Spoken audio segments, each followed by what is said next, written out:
Let's make an easy dupe of the Pottery Barn pumpkin pillow. Hi everyone, it's Chrissy from First Day of Home. I'm going to start with this faux Sherpa fabric that I picked up at the fabric store, and we'll want to fold it in half. Then, you remember back in school when you used a compass? Well, this is kind of a little makeshift compass that I made with 2 pens, just to make that perfect half circle. Since we folded our fabric in half, this saves time and gives us a perfect circle.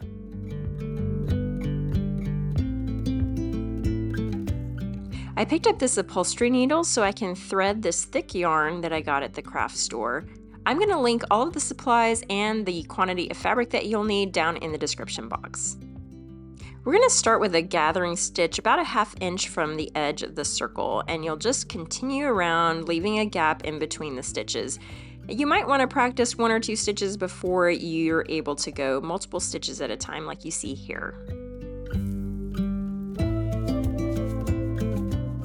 Continue with that gathering stitch until you make it all the way around full circle, and then you can cinch everything together to get ready for the next step. Now it's time to fill our pumpkin with some fiber fill. I'm going to link to this down below. This is a great option anytime you're making something plush for a sewing project or another craft project. After tying it off, I'm going to take that same large needle and just close this opening at the top so that we can finish off our pumpkin.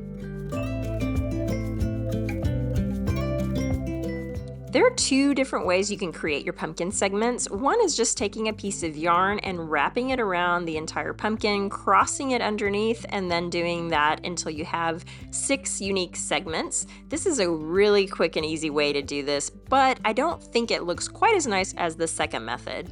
With this method, you're going to take your large needle and just run it through the center of the pumpkin from the top to the bottom, and you'll want to leave a little yarn at the top so that you can tie it off when you're done. Just keep looping around the pumpkin until you have your 6 segments formed. Be sure to tie a knot at both the top and bottom of the pumpkin before we move on to adding a stem. I like to use the scrap fabric to create my stem, but you can use any kind of stem you like. You can use a real stem if you want, or make a stem out of a different fabric. I just find that this is easy and it's a nice way to use up those scraps.